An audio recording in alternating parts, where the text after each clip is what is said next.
নমস্কার, আপনারা দেখছেন জেলার ১ নম্বর online TV channel Birbhum RC TV. শুরু করছি আজকের সংবাদ। বিস্তারিত সংবাদে যাবার আগে দেখে নেব সংবাদ শিরোনাম।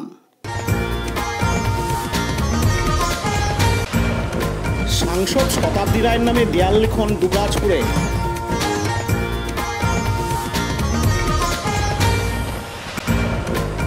শ্মশানে কালী মন্দিরের খিচুড়ি প্রসাদে বিধায়ক ও কাউন্সিলরগণ।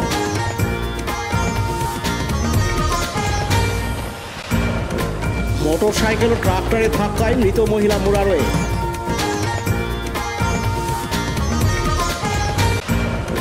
ফাল্গুনী মুখোপাধ্যায়ের জন্মদিন উপলক্ষে নানান অনুষ্ঠান খয়রাছলে। আন্তর্জাতিক নারী দিবস উপলক্ষে নানান অনুষ্ঠান মুরারোয়ে। অনুষ্ঠিত হলো কে হবে বক্রেশ্বরের সেরা দিদি 2024।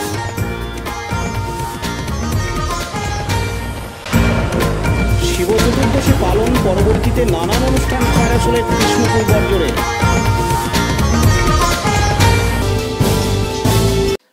প্রার্থীর নাম ছাড়া দেয়াল লেখন অনেকদিন আগেই শুরু করেছে তৃণমূল কংগ্রেস। আজ রবিবার 10ই মার্চ প্রার্থী নাম ঘোষণার পর দুবরাজপুর শহরে বীরভূম লোকসভা কেন্দ্রের তৃণমূল কংগ্রেসের প্রার্থী শতাব্দী রায়কে সমর্থন জানিয়ে দেয়াল লেখন দুবরাজপুর শহরে। জোড়া ফুল চিহ্নে ভোট দেওয়ার আবেদন জানিয়ে দুবরাজপুর পৌরসভার 16 নম্বর ওয়ার্ডে শতাব্দী রায়ের নাম দিয়ে দেয়াল লিখন করা হয়।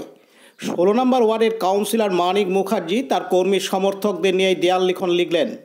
এদিন 16 নম্বর ওয়ার্ডের কাউন্সিলর মানিক মুখার্জি জানান, আমরা আজকে জনগর্জন সভায় আমাদের সাংসদ দিদি অত্যন্ত প্রিয়জন, বীরভূমের সঙ্গে একদম ওতপ্রোতভাবে অঙ্গাঙ্গিভাবে জড়িত হয়ে গেছেন তিনি হচ্ছেন শতাব্দী রায়। তার নাম ঘোষণা হওয়ার সাথে সাথে সমগ্র বীরভূম যেটা আনন্দ স্রোত বয়ে গেছে, তার জন্য আমরা এই রাস্তায় নেমেছি, আনন্দ উৎসব মেতে উঠেছি। চতুর্থবারের জন্য আমাদের দিদি শতাব্দী রায় তিনি লক্ষাধিক ভোটে চতুর্থবারের জন্য এই বীরভূম লোকসভা কেন্দ্র থেকে জয়ী হচ্ছেন, এটা নিঃসন্দেহে বলা যেতে পারে। তাই আমরা 16 নম্বর ওয়ার্ডের বাসিন্দারা সকলেই আমরা কিন্তু রাস্তায় নেমেছি এবং দেয়াল লেখনে আজকে আমরা মেতে উঠেছি দিদিকে আগাম শুভেচ্ছা আমরা দেবার জন্য। লালটু মুখার্জির report, Birbhum RC TV, Dubrajpur. এখন বিজ্ঞাপন বিরতি, ফিরে আসছি বিরতির পর। সব থেকে ভালো চিকিৎসা সবচেয়ে কম খরচে, সবচেয়ে কম খরচে। সব থেকে ভালো চিকিৎসা সবচেয়ে কম খরচে, সবচেয়ে কম খরচে। বিশ্বমানের স্বাস্থ্য পরিষেবা মিলবে দিনে রাতে, বিশ্বমানের স্বাস্থ্য পরিষেবা মিলবে দিনে রাতে। মনি মহেশ হসপিটাল, মনি মহেশ হসপিটাল, মনি মহেশ হসপিটাল, মনি মহেশ হসপিটাল। মনি মহেশ হসপিটাল, দুবরাজপুর, বীরভূম। ফিরে এলাম বিরতির পর। রাজনীতিতে একে অপরের বিরুদ্ধে যতই কাদা ছোড়াছুড়ি হোক না কেন, একমাত্র কোনো উৎসবই পারে সমস্ত রাজনৈতিক দলকে এক জায়গায় আনতে। আর এমনই চিত্র ধরা পড়ল বীরভূম আরসি টিভির ক্যামেরায় দুবরাজপুরের শতাব্দী প্রাচীন শ্মশানে কালী মন্দির চত্বরে। আজ রবিবার 10ই মার্চ অমাবস্যা উপলক্ষে শ্মশানে কালী মন্দিরের পুজো হয়। পাশাপাশি প্রায় 10,000 ভক্ত বসে এদিন খিচুড়ি প্রসাদ গ্রহণ করেন। এদিন শ্মশানে কালী মন্দিরে উৎসবে উপস্থিত ছিলেন দুবরাজপুরের বিধায়ক অনুপ কুমার সাহা, দুবরাজপুর পৌরসভার 16 নম্বর ওয়ার্ডের কাউন্সিলর মানিক মুখার্জি, 12 নম্বর ওয়ার্ডের কাউন্সিলর সাগর কুণ্ড, তৃণমূল নেতা তথা স্থানীয় বাসিন্দা গুরুপদ দাস সহ শ্মশান কালী মন্দির উৎসব কমিটির সদস্যরা। এদিন বিধায়ক ও কাউন্সিলরদের একসঙ্গে ভক্তদের খিচুড়ি, তরকারি, 5 মিশালি টকও বোঁদে দিতে দেখা যায়। এদিন বিধায়ক অনুপ কুমার সাহা জানান, আজকে বিশেষ করে মহাশিবরাত্রি উপলক্ষে দুবরাজপুরের প্রসিদ্ধ যে শ্মশান কালী মন্দির, সেই কালী মন্দিরে একদিকে পুজো এবং তার সাথে হাজার হাজার মানুষের সেবা করার যে উদ্যোগ নেওয়া হয়েছে, আমি সমস্ত উদ্যোক্তাদের আন্তরিক শুভেচ্ছা এবং অভিনন্দন জানাচ্ছি যে এই ধরনের একটা মানুষের সেবা করার একটা সুযোগ তারা করে দিয়েছে। এবং এই নরনারায়ণ সেবাতে আমরা দেখছি দুবরাজপুরের প্রত্যেকটা ওয়ার্ড এবং বিভিন্ন এলাকা থেকে মানুষরা এখানে এসে নিজেরা সেবা নিচ্ছেন। এবং আমরা শ্মশানকালী মন্দির কমিটি যারা আছে বা এই উৎসব যারা আজকে করছে তাদের পাশে আছি, আন্তরিকভাবে শুভেচ্ছা এবং অভিনন্দন জানাচ্ছি এবং সকলের মঙ্গল প্রার্থনা করছি। পাশাপাশি উদ্যোক্তাদের মধ্যে গৌতম দাস বলেন, আগে আমরা যখন ছোট ছিলাম তখন আমরা দেখতাম যে এদিকে মানে পুরো বিরাট বড় মৎসব হতো। আমরা তখন ছোট, অত জ্ঞান আমাদের হয়নি, তখন আমরা দেখতে পেতাম যে বিরাট বিশাল মৎসব। এখানে ভোগ মন্দির রয়েছে, ভোগ বিতরণের জন্য প্রচুর ব্যবস্থা, বিশাল চারিদিকে লোকই লোক। সেটা মোটামুটি 20 থেকে 25 বছর আগে কিছু কারণে বন্ধ হয়ে গেছে, তারপর থেকে আর কোনোদিন মানে মৎসবের এখানে আর হয়নি, সেই আমাদের দেখা। তো তারপরে যখন আমার বাবা কাকারা ছিলেন, আমাদের পূজারী তন্ময়ের বাবা যখন ছিলেন, তখন সেটা বন্ধ হয়েছে, তারপর থেকে আর হয়নি। তো আমরা নতুন জেনারেশনের ছেলে, আমরা যখন বাবু যখন মন্দিরের দায়িত্বে মেন পূজারী যখন হলেন, যখন পূজারীর দায়িত্ব নিয়ে ও যখন ওদের সঙ্গে আলোচনা হয়ে যে আগে তো আমরা দেখতাম এরকম একটা মহোৎসব হতো, তো আরও অন্যান্য জায়গায় হয়, তো আমাদের এখানে দুবরাজপুরের ঐতিহ্য আমাদের শ্মশানী মা, তো এখানে কেন হবে না? তো সেখান থেকে আমাদের দুজনের আলোচনা হয়। তখন বাবু বলে যে এটা আমারও বহুদিনের ইচ্ছা, আমি কাউকে প্রকাশ করতে পারিনি। আমিও বললাম যে এটা আমারও ইচ্ছা, আমিও কাউকে প্রকাশ করতে পারিনি।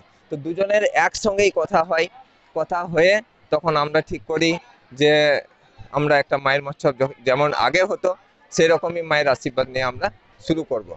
তো শুরু করার যেই আমরা উদ্যোগটা নিয়েছি, আলোচনা করছি, তার সঙ্গে সঙ্গে আমাদের আরও অনেকে এগিয়ে এসেছে। কালু আমাদের সঙ্গে সেই 1-2 দিনের ভেতরেই আমাদের সঙ্গে কালু উদ্যোগ নিয়ে এগিয়ে এসেছে। তারপরে আরও সমস্ত অনেক ভক্তগণ আমাদের সঙ্গে এগিয়ে এসেছে। আমরা আগের বছরে 5000 লোকের ব্যবস্থা করেছিলাম। এবছর আপনাদের সকলের আশীর্বাদ ও সহযোগিতা, মায়ের আশীর্বাদ নিয়ে 10,000 লোকের আমরা ব্যবস্থা করেছি। পরের বছর আমরা আরও চেষ্টা করব যে এটাকে আরও বাড়িয়ে নিয়ে যাওয়া। আনুমানিক আমরা তো সেইভাবে হিসাব করে করিনি। মায়ের মৎসব আমরা একটা টার্গেট করেছিলাম, মিনিমাম 2 থেকে 2.5 লাখের বাজেট নিয়ে আমরা নেমেছিলাম। কিন্তু ভক্তের সাহায্য কোথা থেকে কি আসছে, মা কোথা থেকে কি জোগাড় করছে আমরা বুঝতে পারছি না। কোনো কিছুরই অভাব আমাদের হয়নি, সমস্ত কিছু মা জোগাড় করছে, সমস্ত কিছু চলেই যাচ্ছে। লালটু মুখার্জির রিপোর্ট, বীরভূম RCTV, দুবরাজপুর। এখন বিজ্ঞাপন বিরতি, ফিরে আসছি বিরতির পর। বঞ্চনার অবসান, শ্রমের সম্মান। 100 দিনের কাজের অদক্ষ শ্রমদানকারীদের জীবনে এলো নতুন প্রভাতের আলো।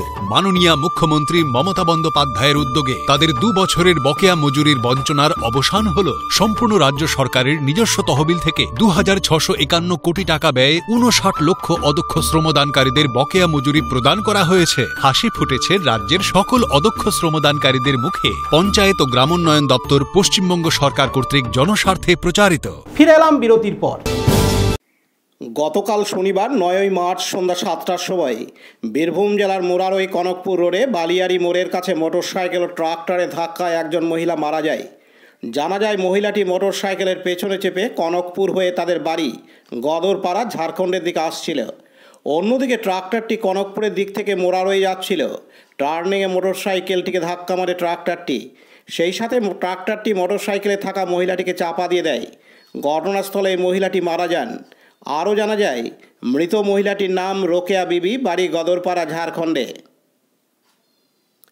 দীপু মিয়া রিপোর্ট, বীরভূম RCTV, মুরারই। ফাল্গুনীপল্লী দুর্গোৎসব কমিটির উদ্যোগে খয়রাশোল ব্লকের নাগরাকন্দা গ্রামে 2 দিনব্যাপী নাট্যোৎসব 2024-এর আয়োজন করা হয়। 1904 খ্রিস্টাব্দের 7ই মার্চ এই গ্রামেই জন্মেছিলেন প্রখ্যাত সাহিত্যিক ও উপন্যাসিক Falguni Mukhopadhyay.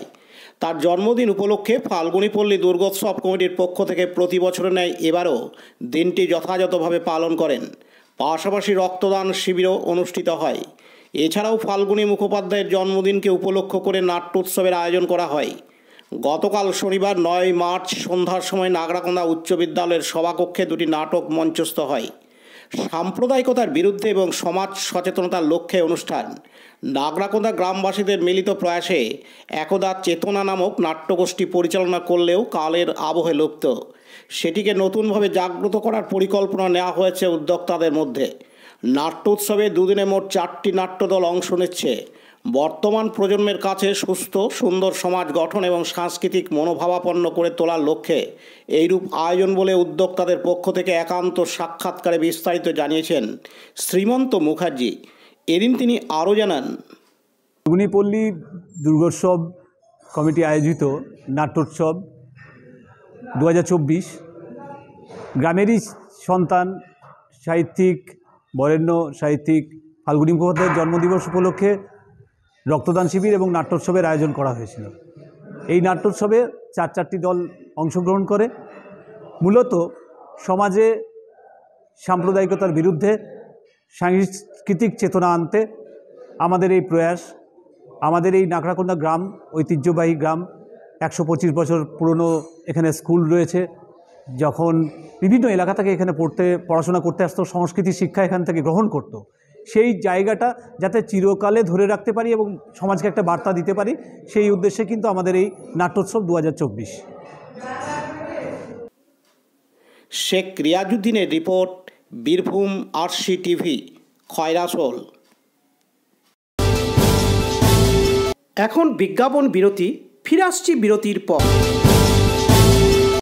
RCS Network, high speed internet, broadband, cable TV and landline service provider, Dubrajpur, Birbhum. আমাদের এখানে পাবেন BSNL, RailTel, city alliance and Jio ফাইবারের internet, cable TV and landline টেলিফোনের কানেকশন নিতে যোগাযোগ করুন।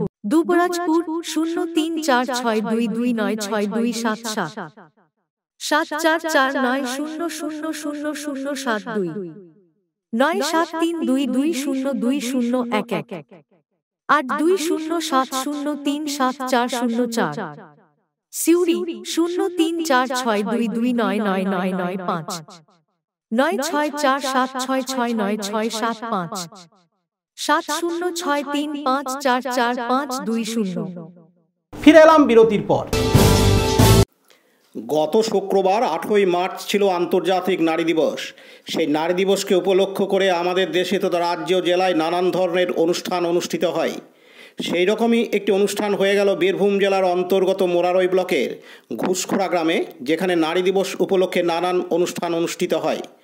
আজ রবিবার 10ই মার্চ ঘুষখোড়া গ্রামের স্বেচ্ছাসেবী সংস্থা ঘুষখোড়া বার্ড সমিতির উদ্যোগে নানান ধরনের ক্রীড়া প্রতিযোগিতা আয়োজন করা হয় সমিতির মহিলাদের নিয়ে। সেই সঙ্গে অনুষ্ঠিত হয় কুইজ প্রতিযোগিতা ও সাংস্কৃতিক অনুষ্ঠান। এদিন ঘুষখোড়া বার্ড সমিতির সম্পাদক শেখ সাদ্দাম জানান, আপনার আন্তর্জাতিক নারী দিবস উপলক্ষে আমরা বিভিন্ন রকম সাংস্কৃতিক অনুষ্ঠান করেছিলাম, যেমন আপনার 500 মিটারের দৌড়, 100 মিটারের দৌড়, আর বিভিন্ন রকম কুইজ প্রতিযোগিতা ইত্যাদি সব মহিলাদেরকে নিয়ে একটা সাংস্কৃতিক অনুষ্ঠান সম্পন্ন করেছি। আপনার নাম? সাদ্দাম হোসেন। আপনার এনজিওর নাম? ঘুষখোড়া বার্ড সমিতি। আপনি কি পদে আছেন? আমি এনজিওর সেক্রেটারি পদে আছি। দীপু মিয়ার report, Birbhum RC TV, Murarai. এখন বিজ্ঞাপন বিরতি, ফিরে আসছি বিরতির পর। জ্যোতিষ তন্ত্র যন্ত্র ও রত্নে অশুভ গ্রহের স্থায়ী প্রতিকার করা হয়। জ্যোতিষ ও বাস্তু সম্রাট শ্রী শিবশঙ্কর। জীবনে যে কোনো সমস্যা, যেমন মাঙ্গলিক দোষ, কালসর্প দোষ, গুরুচণ্ডাল দোষ, বাস্তু দোষ, দৈন্য যোগ, দাম্পত্য কলহ, সন্তান, শনি সাড়েসাতি সহ বিভিন্ন জটিল সমস্যার সমাধান করা হয়।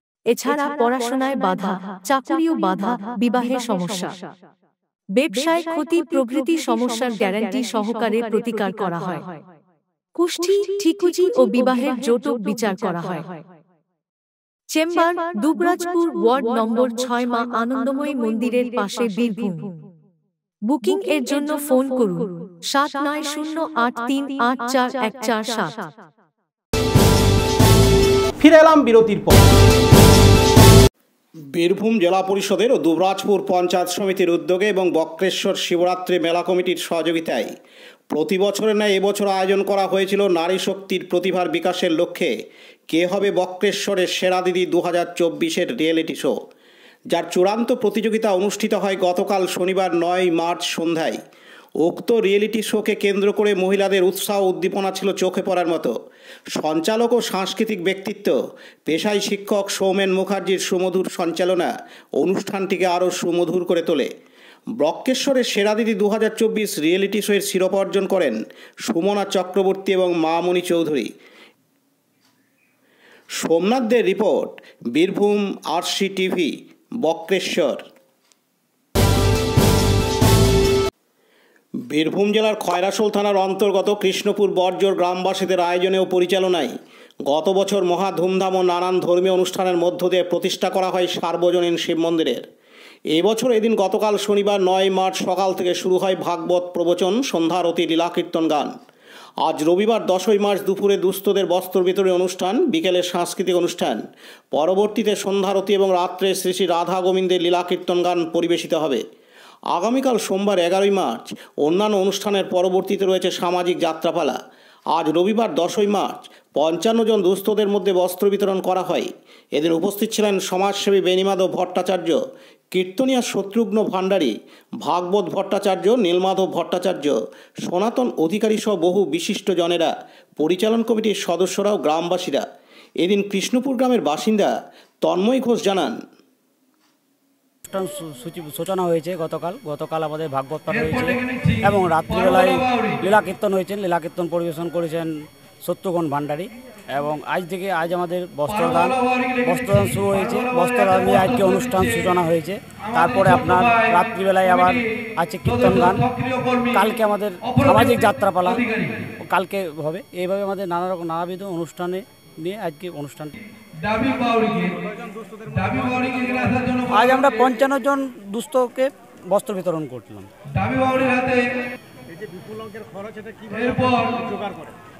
আমরা আজ গত 1 মাস ধরে পরিশ্রম করে গোটা গ্রাম এবং আশেপাশে গ্রাম মিলে টোটালটা কালেকশন করে টোটাল ব্যয়টা বহন করা হয়। এবছর নিয়ে 2 বছর পদার্পণ করি।